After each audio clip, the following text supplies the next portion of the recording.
When I was young, my perception of myself was that I was the weird kid. Mostly because I saw myself underrepresented in so many different places that the only way I could figure out a sense of identity was what other people told me I was. And the answer was weird. People told me that I was out of place, that I was really unorthodox. And those are the types of words and feelings that I started to associate with myself. I think people called me weird because they didn't have a way to categorize me.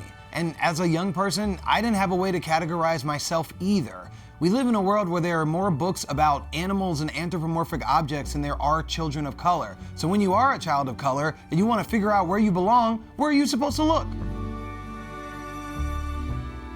My name is Tony Weaver Jr. and I wear many hats, both literally and figuratively.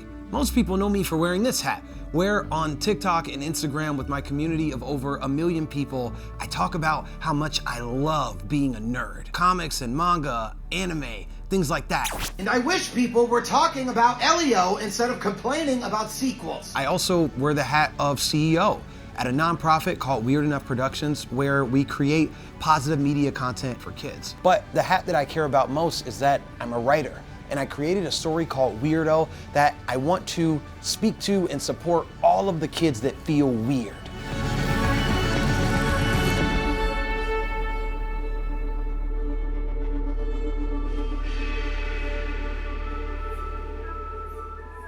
We know that stories that we engage and consume with can shift the way that we treat each other and the way that we look at ourselves.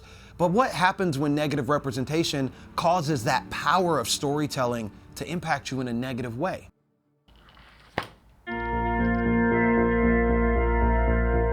When I'm writing, I feel best in the flow when I have a clear understanding of what I want the impact to my writing to be. I don't think about characters, I don't think about dialogue, I think about how a person should feel when they read it. And if that feeling is in the front of my mind's eye, everything else kind of flows. It's like math, A plus B equals C. So I need to figure out what characters plus what emotions equals what reaction. My book, Weirdo, is a book that I call the Nerdy Kid's Instruction Manual for Self-Love and Self-Confidence. But when I talk about it to people, what I tell them is that it's more than a book. It's a sword, forged in a lifetime of experiences. Do you think anime can save lives? I do, so I wrote a book about how it saved mine. As a young person, I experienced firsthand what it's like to not love who you are. That feeling of not belonging had a major negative effect on my mental health. I thought everything about me that made me who I was something that I was supposed to be ashamed of. I walked around with that feeling for years, trying my best to figure out how to fit in, but from school to school, from class to class, I had so much trouble that I told myself that the problem had to be me. And as a result, my mental health reached such a low place that when I was a teenager, I attempted to end my own life, because I didn't feel like it was something that had value. In that dark moment, the thing that saved me was stories. Comic books, manga, anime, video games, seeing all these different characters fight their trials and tribulations made me feel like I could too in moments when I wasn't comfortable talking to my parents and I didn't have any friends. Disney influenced me as a storyteller because the Walt Disney Company has the largest ecosystem of stories in human history. When we sit back and we reflect on the fact that this one organization, whenever they have something to say, whenever there's a film they want to put in the world, people show up. When they present characters, people resonate with them. And for me, I wanted people to resonate with my writing like that.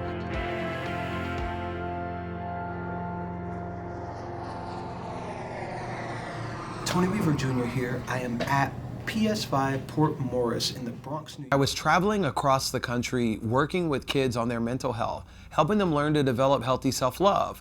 But they were saying things that really concerned me. 4th and 5th graders that had already given up on themselves. And it was that made me stop and go, wait. Who told you that? Who put those limits on you? Who told you that there was something that you couldn't be? Every time a news story would come on TV and I see a 7-year-old black boy that's ended his own life, a 12-year-old black girl that ended her own life because of bullying, I felt like I wasn't moving fast enough.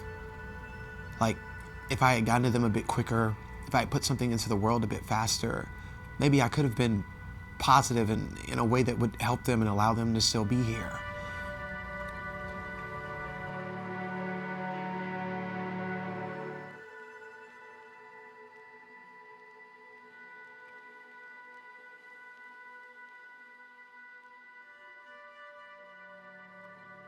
Suicide and depression rates among young people are the highest that they've been since we started measuring, and for young people of color in particular, we're in a very difficult place.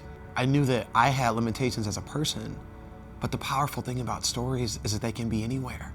The reason that I decided to make Weirdo a book is because it can be in all the places that I can't be. It can be in every locker, every classroom, every backpack, every home.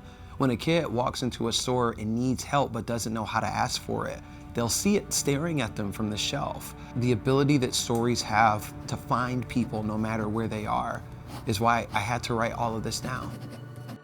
We need to have more unfiltered conversations about it. We need to move fear aside and get really clear on what tools kids need in order to love who they are. I want to give young people that are struggling actionable advice for how they can improve their mental health. Even if you're a kid that's not struggling, how can you look for the signs and know when you need to help a kid that is? Very often we're told that we have to be one thing.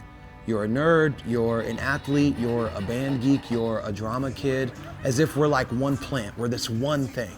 But what I believe is that every person is a garden. We are all an alliteration and arrangement of all of the things in our life that bring us joy.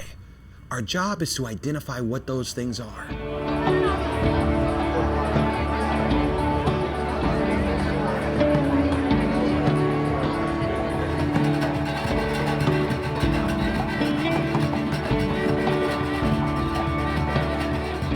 I started working with Disney as a Power of Joy creator because I had the courage to go into an extremely negative place sometimes, the internet, and bring it the things that give me joy. And when I think of how can I help people, I reflect on the fact that stories are the thing that helped me. So by telling my story and unapologetically being who I am, it opened the door for me to work with some people that I really care about. Take the time to appreciate all the good things that come with media diversity. Or take yourself to therapy. To me, a Disney Power of Joy creator is a person that is using their platform and the work that they put out into the world to inspire the same joy that Disney hopes to bring viewers with their stories. For me, I've had the opportunity to go to places like D23, to be at the opening of the Princess Tiana ride at Walt Disney World. I've had the privilege to join this community of creators that are focused and invested on bringing joy to the world. And as a storyteller, having an organization whose stories inspire me, look at me and say, that Tony kid, he doing something cool over there. What makes you grow? What are the things that allow your inner garden to thrive? The world isn't always going to be kind. We have to find the things that give us light and allow us to grow into the people that we're meant to be. What I want you to know is that whenever it gets dark, there is always light on the other side. All we have to do is keep moving forward, and we'll find that thing that'll guide us home. And once we get there, it's our job to be that light for other people.